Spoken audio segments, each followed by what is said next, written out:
বৃষ্টিপাত, শিশির, কুয়াশা কিছুই এই স্তরের সৃষ্টি হয়। ট্রপোমণ্ডলের শেষ প্রান্তের অংশের নাম ট্রপোবিরতি। এই স্তর ভূপৃষ্ঠ থেকে নিরক্ষীয় অঞ্চলে প্রায় 16 থেকে 19 মিলিমিটার। যা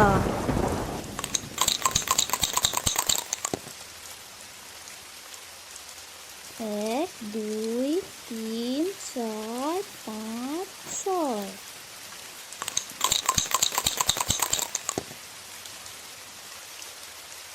দিদি ভাই আমাকে খেলতে দেবি? না, বড়দের খেলায় বাচ্চাদের খেলার কোনো নিয়ম নেই।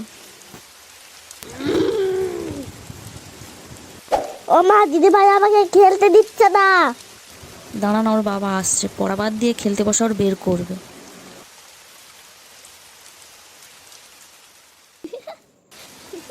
খুশি